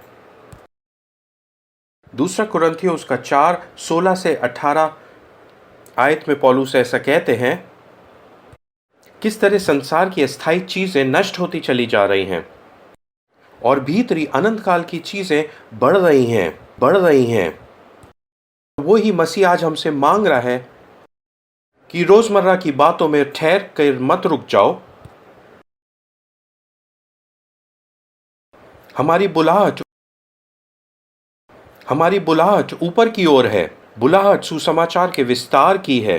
बुलाहट नई कलीसियाओं की स्थापना की और उनकी गुणा होने की है, और ये ही बड़ी आज्ञा है। ये आपके और मेरे जीवन की भी बुलाहट है। यीशु के शिष्य होने के कारण आप बुलाए गए हैं, इस संसार को बनाने के लिए नहीं, क्योंकि ये संसार तो नष्ट हो रहा है। ये संसार की बातें तो खत्म हो जाएंगी, पृथ्वी और आकाश खत्म हो जाएगा, और जो चीज यहाँ है और आपके साथ अनंत काल तक जाएंगी, वो आत्माएं जो आपने प्रभु यीशु के नाम से जीती हैं, वे आत्माएं जो प्रभु यीशु के पास आई हैं और उसके समाज का हिस्सा है, यीशु उनको लेने आएगा।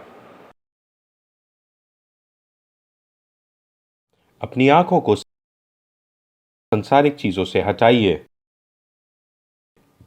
और यीशु की ओर इनको लगाइए,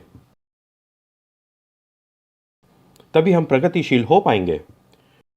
दूसरी बात, परमेश्वर की आत्मा कलीसियाओं से ये बात कर रही है, और परमेश्वर की आत्मा आज कलीसियाओं से ये कह रही है कि हमें सभी विश्वासियों की महायाजकता को मानना है, और तभी हम प्रगतिशील हो पाएंगे।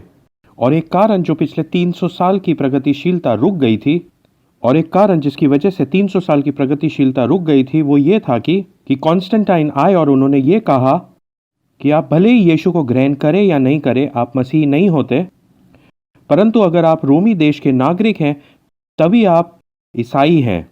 और वहीं पे हम अपने मार्ग से भटक गए थे, और तभी कॉन्स्टेंटाइन ने याजकों की नियुक्ति करी, कलीसियाओं के ऊपर, और कलीसियाओं की इमारतें बनाई, और वहीं से मसीहत के गिरने की शुरुआत हो गई। सबों को बुलाया गया था सुसमाचार सुनाने के लिए, और उन सबों ने सुसमाचार को अपने दिल से लगाया, और उन सबों को सुसमाचार सुनाने के बाद अधिकार दिया गया, और अचानक एक छोटा समूह बन गया, जिनको कि याजकों का समूह या पासबान या सुसमाचार सुनाने वाले या पूरी तरीके से समर्पित सेवकाई में लोग बन गए, और वो ही लोग थे जो सेवकाई करते थे। और वहीं पे हमारी प्रगतिशीलता बंद हो गई, और परमेश्वर वापस बुला रहे कलीसियाओं को कि तुम वापस आ जाओ उस पहले जैसे योजना के अनुसार, और वापस मसीह की प्रक्रिया में बुलाया जा रहा है। और आज मैं प्रत्येक को यह घोषणा करना चाहता हूं जिसने पवित्र आत्मा को पाया है, वे अधिकृत है, और कलीसिया को प्रगतिशील होना है प्रत्येक सदस्य की याजकता को मान्यता देते हुए। यीशु ने कहा तुम जाओ, परंतु जाने से पहले रुको और ऊपर के कमरे में इंतजार करो, क्योंकि मैं अपनी आत्मा तुम्हारे लिए भेजूंगा। और मिशंस का आत्मा आपके ऊपर आएगा, और आत्मा आने के बाद आप एक मिशनरी बन जाएंगे, और आप जहां कहीं भी हैं या आप जो भी कुछ करते हैं, आप मिशनरी की यात्रा करने लगेंगे, और आपके जीवन से, आपकी सांस से मिशंस निकलेगा, और उसके द्वारा आप कलीसिया को स्थापित करेंगे, कलीसिया को गुणा करेंगे, और परमेश्वर के सुसमाचार को और आगे लेके जाएंगे। और इसी के लिए आज बुलाहट दे रहा हूं। कलीसियाओं ने क्या किया है? कलीसिया ने याजकों के समूह से स्त्रियों को अलग कर दिया है, और हम ये कहते हैं कि ऐसा कुछ खास लोग ही कर सकते हैं, क्योंकि उनको कुछ खास बुलाहट है। जैसे दक्षिण भारत में होता है, जैसे कि दक्षिण भारत में एक सिस्टम होता है कि एक खास डोसा होता है और एक साधारण डोसा होता है, परंतु परमेश्वर के राज्य में हम सभी ने एक खास आत्मा को पाया है। परंतु वो बड़ी आज्ञा उन 11 के लिए सिर्फ नहीं थी जो उस ऊपर के कमरे में जमा हुए थे, परंतु ये उन सबों के लिए है जिन्होंने पवित्र आत्मा को पाया है। अगर आप यहाँ पे हैं और आप परमेश्वर का शिष्य अपने आप को मानते हैं, परंतु आपने आत्मा का अभिषेक नहीं पाया है, तो बिना आत्मा के अभिषेक से आप परमेश्वर के शिष्य नहीं हो सकते हैं, क्योंकि आत्मा ही है जो मसीह के रास्ते पे आपको बढ़ाती और प्रगतिशील बनाती है।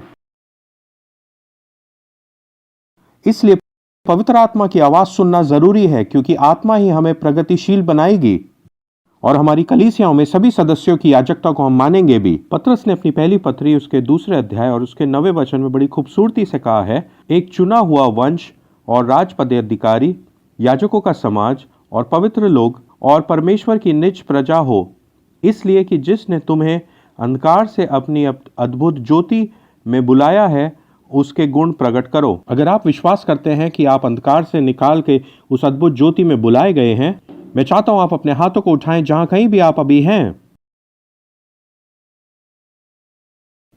मैं अंधकार से निकल के परमेश्वर की अद्भुत ज्योति में आ गया हूं। इसका मतलब यह है कि आप महायाजक हैं। इसका मतलब है कि आप राजपद अधिकारी हैं, पवित्र देश हैं, क्योंकि आप बुलाए गए हैं। आप कोई ऐसे वैसे लोग नहीं हैं जो कलीसिया की बेंचों को गर्म कर रहे हैं, परंतु आप विशेष रूप से बुलाए गए हैं, क्योंकि आपने उस महान दर्शन को गले लगाया है और आप जाने के लिए तैयार हैं।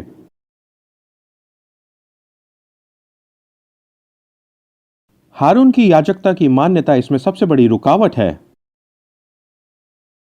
हम आज भी पुराने नियम और संस्थापित कलीसिया के रीति रिवाजों में फंसे हुए हैं।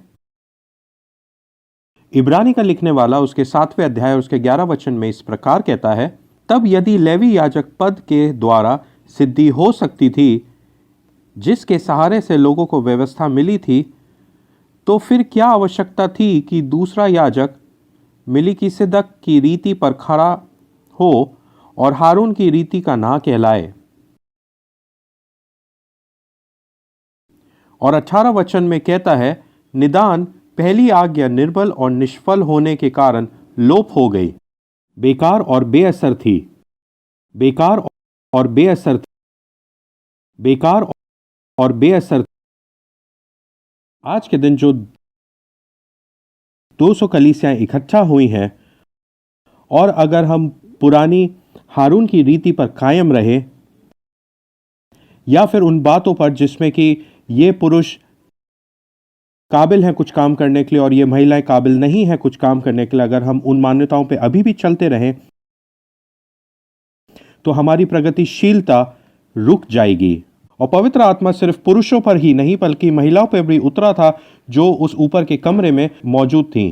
पौलुस रोमियो 16 में महिला प्रेरितों को मानते हैं और बताते हैं कि ऐसी बहुत सारी महिलाएं हैं जो परमेश्वर के राज्य की और उसके सुसमाचार को विस्तार करने के लिए तत्पर हैं। और नया नियम सेवकाई में महिलाओं के विरुद्ध नहीं है, क्योंकि परमेश्वर का आत्मा एक समान रूप से पुरुष और महिला दोनों पे आया था। और कलीसिया को एक साथ मिलके प्रगतिशील होना है। हाँ, प्रगतिशील होना है। परमेश्वर का अनुशासन परिवारों में है और परमेश्वर का अनुशासन कलीसिया में भी है। पुरुषों को क्या करना चाहिए और महिलाओं को क्या करना चाहिए। हाँ ठीक है, मैं इन सब बातों को नकारता नहीं हूं। हाँ, मैं परमेश्वर की व्यवस्था को नकारता नहीं हूं, परंतु मनुष्य की बनाई हुई व्यवस्था को जरूर नकारता हूं। और परमेश्वर का आत्मा पुरुषों और स्त्रियों पर एक समान आया है। आत्मा उन सब पर आएगा जो इंतजार करने को तैयार हैं।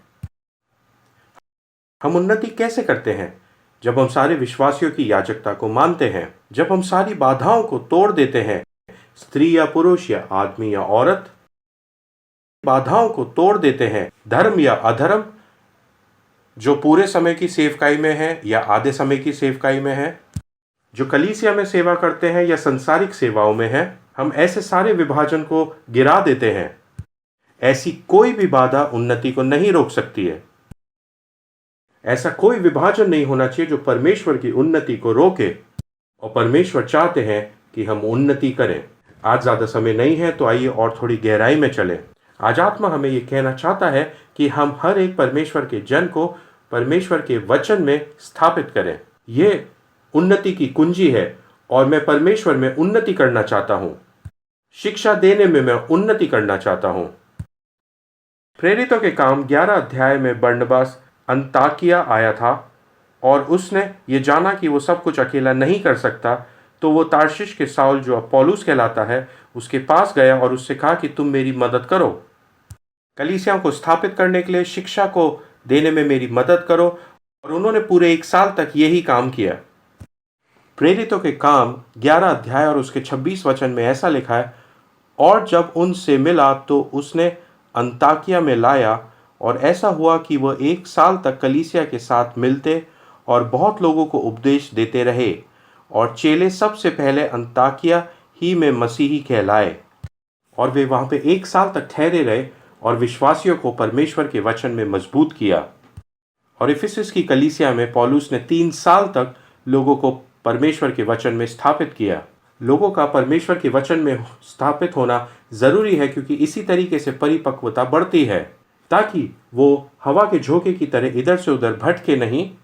मैं आपको आज ये घोषणा करना चाहता हूँ कि परमेश्वर का आत्मा इन 200 लोगों को इस कलीसिया के परमेश्वर के वचन में स्थापित करना चाहता है।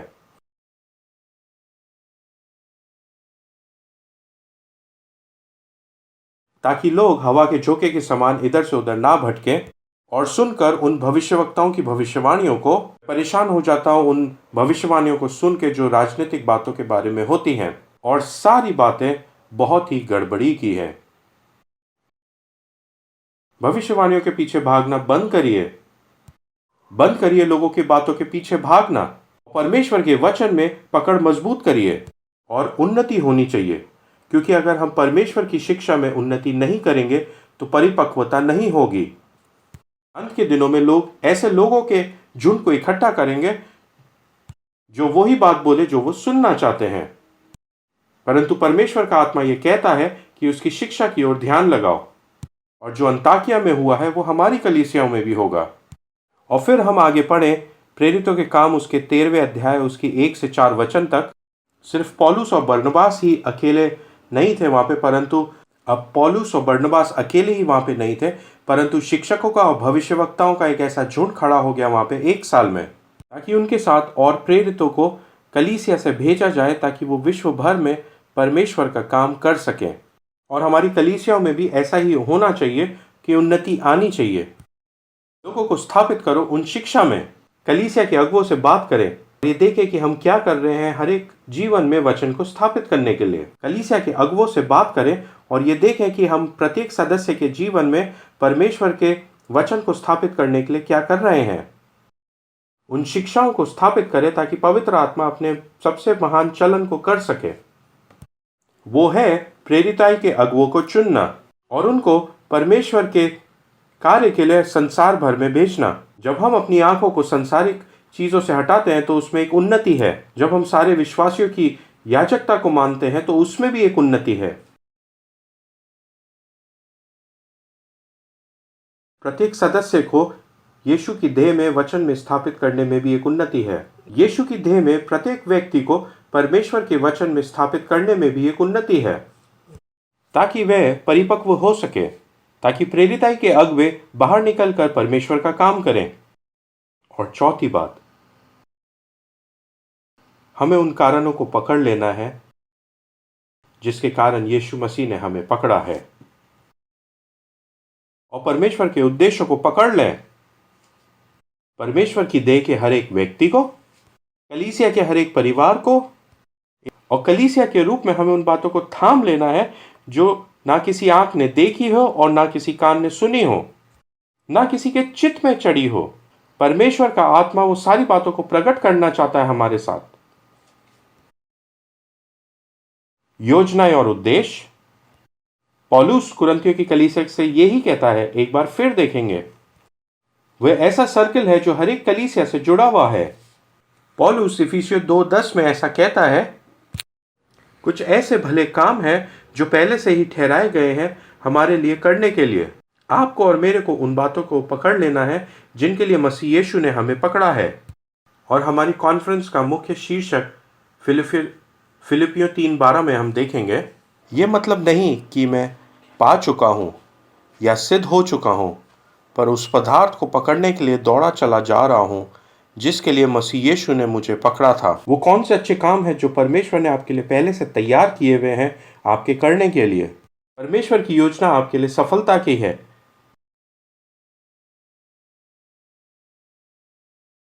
परंतु दुष्ट की योजना आपके लिए सफलता की नहीं है।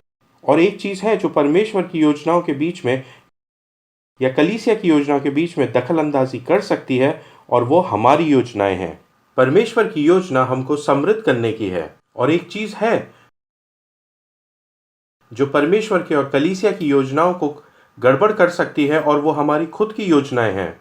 बहुत सारी योजनाएं मनुष्य बनाता है। हम जो संसारिक चीजों को चाहते हैं, हम जो संसारिक चीजों को पाना चाहते हैं, ये वो चीजें हैं जो हमें लक्ष्य तक पहुंचने में रोकती हैं। परमेश्वर की योजनाओं के लिए परमेश्वर प्रत्येक 200 कलीसियाओं के लोगों को बुला रहा है उस योजना में आने के लिए। उसको थाम ले जिसकी वजह से परमेश्वर ने आपको थामा है। और मैं उसे कैसे पा सकता हूं? इसके लिए मुझे आत्मा की आवाज सुनना अनिवार्य है, क्योंकि आत्मा हमें दिखाना चाहता है। आत्मा वो अपने शब्द बताना चाहता है हमको। परमेश्वर हमें बताना चाहता है। ऐसा बिल्कुल भी नहीं है कि आप किसी के पास जाएंगे और वो सर पे हाथ रखेगा और परमेश्वर की योजना आपके जीवन के लिए बताएगा। ऐसा बिल्कुल भी नहीं होता। परमेश्वर के काम करने के तरीकों को देखिए। मूसा को देखिए जो 40 साल तक महल में था, फिर 40 साल वो जंगल में था, और 40 साल उसने इजराइलियों की अगुवाई भी करी थी। और फिर लोगों को मरुभूमि से निकाल के वाचा के देश में उसने प्रवेश कराया। उस यात्रा को देखिए और उसकी कहानी को देखिए। दाऊद के जीवन को देखिए कि वो एक चरवाहा था और किस तरह वो एक राजा बन गया। यूसुफ के जीवन को देखिए। परमेश्वर पर एक यात्रा करने के लिए बुला रहा है। तुम्हें ये करना है और ये नहीं करना, ये उसके बारे में नहीं है। ये एक यात्रा है जो मसीह हमें बुला रहा है उसके साथ करने के लिए। ये यात्रा है उस पिता की जो स्वर्ग में है और उस बच्चे की जो उसके साथ यात्रा करना चाहता है। हम मसीह के साथ उस परिस्थिति में उसको अनुभव करते हैं जिसके लिए उसने हमें बुलाया है। एक ही दिन में एक पासवान नहीं बनता और एक प्रेरित नहीं बनता। ये एक यात्रा है। ये एक यात्रा है अनुभवों की। ये एक यात्रा है अवधारणा की। और ये एक यात्रा है उन बातों को तेज करने के लिए जिसके लिए मसीह ने हमें बुलाया है, ताकि हम उस लक्ष्य को प्राप्त कर सकें उसकी सहायता से और एक दूसरे की सहायता से। क्योंकि हर भाग अपना काम करता है और मैं उसके बड़े चित्रकारी में एक छोटा सा हिस्सा हूं। थाम ले और प्रगतिशील बने, और उस बात को थाम ले ये जानने के लिए कि उसने किस लिए मुझे पकड़ा है। मैं आपके साथ उस बात को पूरा करना चाहता हूं। मेरे पास ज़्यादा समय नहीं है कि मैं 5वें बिंदु तक जाऊं, परंतु ये बहुत ज़रूरी है जानना। हम प्रगतिशील तभी होंगे जब हम एक मत के हैं, ताकि परमेश्वर के वचन का विस्तार हो सके। और मेरी बुलाहट इसलिए है कि मैं कलीसिया का भाग हो सकूं, एक परिवार का हिस्सा बन सकूं, ताकि उससे परमेश्वर के वचन का विस्तार हो और कई कलीसियाओं की स्थापना हो, गुणा हो और बढ़त हो। और यही कारण है कि परमेश्वर ने आपको बुलाया है। वह लोगों को अलग कर रहा है और हमें बुला रहा है ताकि हम उनके साथ सहकर्मी बन के और लोगों को अलग कर सकें उसकी योजना को पूरा करने के लिए। इसलिए परमेश्वर हमें बुला रहा है ताकि हम एक मत हो। यीशु यूहन्ना 17 में महायाजक की प्रार्थना करता है, और ये उसका आखिरी बार रोना है जो कि सलीब पे जाने से पहले का था। और वो ये प्रार्थना करता है और रोता है कि काश ये एक मत के हो जाएं। क्यों ज़रूरी है इन कलीसियाओं का एक मत होना? क्योंकि अगर आप एक पद के नहीं हैं, जैसा यीशु अपनी प्रार्थना में कहते हैं कि ये एक मत के हों, ताकि संसार ये जाने कि परमेश्वर ने पुत्र को भेजा था। यीशु का पृथ्वी पे आना कारगर नहीं होगा अगर हम एक मत नहीं होंगे और हम एक साथ प्रगतिशील नहीं होंगे। हमें एक साथ मिलकर और जुड़कर काम करना है, क्योंकि अगर आप एक पद के नहीं हैं और हम एक साथ प्रगतिशील नहीं होंगे। हमें एक दूसरे के साथ मिलकर काम करना है, हमें एक दूसरे के साथ मिलकर सहभागिता रखनी है। अगर आप फिलिपियों की पूरी पुस्तक को पढ़ेंगे और ये जानने की कोशिश करेंगे कि पौलुस वहाँ पे क्या कहना चाहते हैं, और यहाँ पे पौलुस यूओदिया और संतुके से निवेदन करते हैं कि तुम लोग मत लड़ो और आपसी मतभेद मत लेके आओ, क्योंकि उनके आपसी मतभेद से कलीसिया के बाकी लोग उनसे गड़बड़ा रहे थे और वो उस बात को भूल चुके थे कि उन्हें पौलुस के साथ मिलके काम करने का है।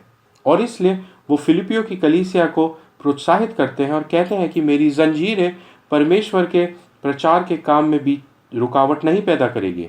सताव कभी भी प्रचार के काम में बाधा नहीं डाल सकता, परंतु एक मत ना होना या एकता ना होना जरूर कर सकता है। और वो दूसरे अध्याय में कई ऐसे उदाहरण देते हैं यीशु के बारे में और अपने खुद के बारे में, तिमोथियस और एफ्रोदितुस के बारे में भी, और वो वहाँ उन्हें एक मत होने के लिए कहते हैं। ऐसा फिलिपियो 2 और उसके पहली और दूसरी आयत में लिखा है, सो यदि मसीह में कुछ शांति और प्रेम से ढाढ़स और आत्मा की सहभागिता और कुछ करुणा और दया है, तो मेरा ये आनंद पूरा करो कि एक मन रहो और एक ही प्रेम, एक ही चित्त और एक ही मनसा रखो। दूसरे को अपने से बेहतर जानो, जैसे यीशु ने किया कि उसने हमें बेहतर जाना और वो नीचे आया और वो मारा गया। जैसे मैं अपने आप को जीवित बलिदान चढ़ाता हूँ और मेरा पुत्र आपके लिए चिंता रखता है, और जैसे एफ्रादेतुस ने भी अपनी जान देने से पीछे नहीं हटा बढ़ोतरी के लिए। अपना ध्यान संसारिक वस्तुओं की ओर ना लगाएं और अपने पेट को अपना परमेश्वर ना बनाएं। बुलाहट ऊपर की ओर है।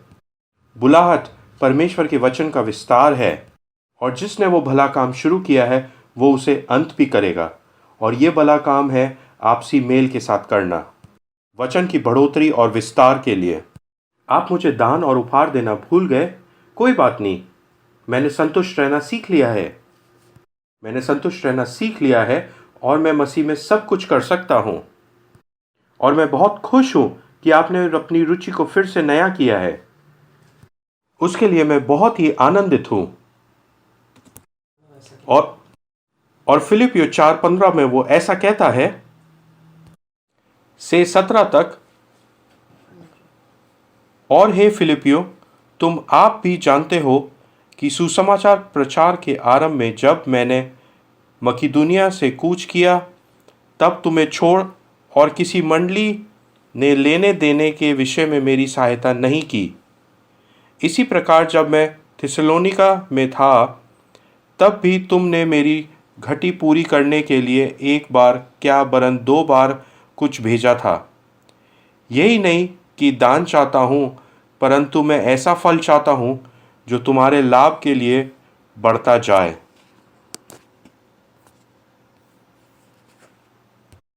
और अब वो जोर देता है आर्थिक बातों पर और आर्थिक सहायता पर। हमें सिर्फ एक मत ही नहीं होना है, परंतु एक मन भी होना है देने के विषय में।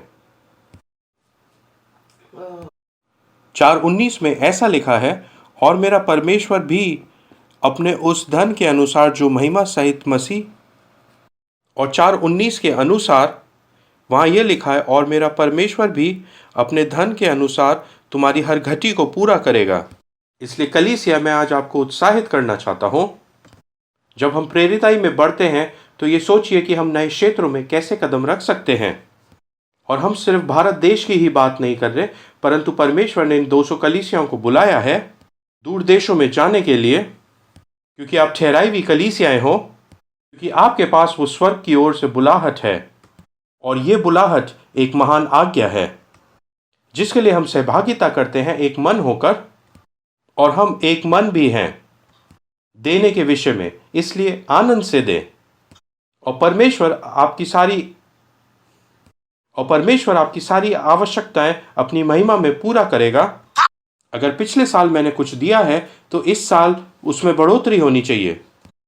परमेश्वर एक भागीदारी की अपेक्षा करता है। केवल आत्मा में ही हमें एक मन नहीं होना है, परंतु देने में भी एक मन होना है, ताकि उसका कार्य पूरा हो।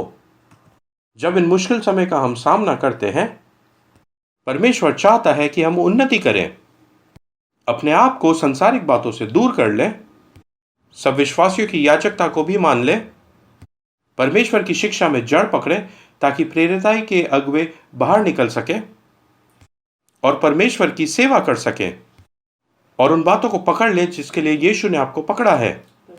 परमेश्वर के उद्देश्यों को पकड़ लें। वो कहता है कि एक मन हो जाओ ताकि हम एक मन होकर आगे बढ़ सकें, ताकि हम आनंद के साथ दे सकें और परमेश्वर का कार्य आगे बढ़ सके। फिर हम उन्नति पाएंगे। अगर हम उन्नति नहीं करेंगे तो हम प्राप्त भी नहीं कर पाएंगे। अगर हम डटे नहीं रहेंगे तो हम उन्नति नहीं पा सकते। अगर हम उन्नति नहीं करेंगे तो हम प्राप्त भी नहीं कर पाएंगे। मैं आपके साथ प्रार्थना करता हूं। आइए अपने मनों को एक साथ जोड़ें, अपने आप को एक साथ पकड़ लें, कहें यीशु आ। मैं अपनी रुकावट के लिए क्षमा चाहता हूं। और ये एक बहुत ही गंभीर प्रार्थना है जब हम कहते हैं कि आप हिला दें। व्यक्तिगत रूप से हमें हिलाएं, पारिवारिक रूप से हमें हिलाएं, कलीसिया के रूप में हमें हिलाएं और एक बेदारी के रूप में हमें हिलाएं, ताकि हम स्थिरता से बाहर निकल सकें। हमारी सहायता करें और हमारे साथ रहें, यीशु के मधुर नाम में।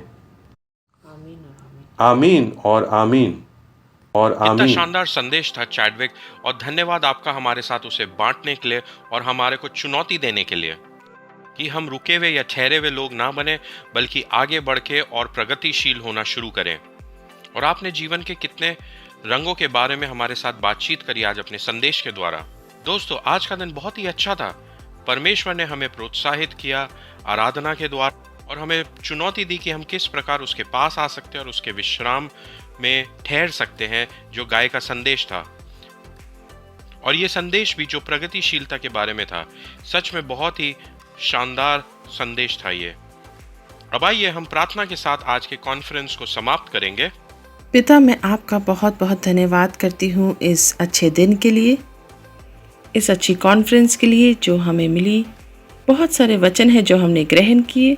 मैं प्रार्थना करती हूँ कि जब हम लौट के अपने घरों पे, कामों पे जाते हैं, तो हम उन सारी बातों को जो आपने हमारे साथ बांटी है हम लेकर जा सकें, और इस वचन को भी, ताकि ये वचन हमारे जीवन में फलवंत हो और जो भी हम करते हैं परमेश्वर, उसमें हम उन्नति पाएं।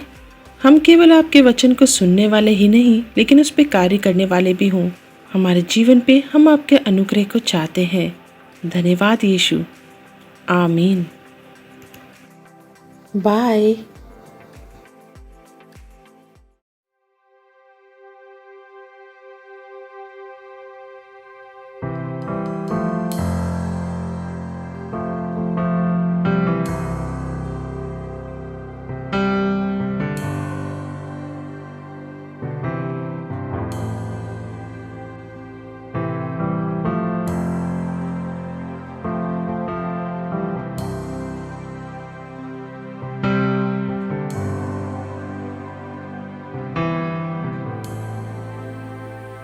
You are here, moving in our midst. I worship you. I worship you. You are here, working in this place. I worship you. I worship you. You are here, moving in our midst. I worship you. I worship you. You are here, working in this place. I worship you. I worship you. You are Waymaker, miracle worker, promise keeper, light in the darkness. My God, that is who you are. Waymaker, miracle worker, promise keeper, light in the darkness.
Waymaker, miracle worker, promise to keep, light in the darkness. My God, that is who you are. Even when I don't see it, you're working. Even when I don't feel it, you're working. You never stop, you never stop working. You never stop, you never stop working. Even when I don't see it, you're working. Even when I don't feel it, you're working. You never stop, you never stop working. You never stop, you never stop working.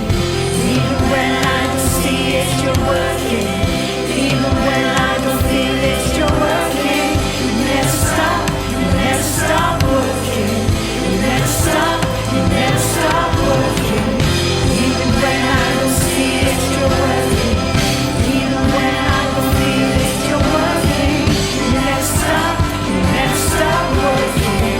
You never stop, you never stop working. Waymaker, miracle worker, promise keep, light in the darkness.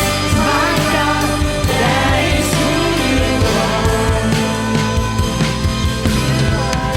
Waymaker, miracle worker, promise keep, light in the darkness.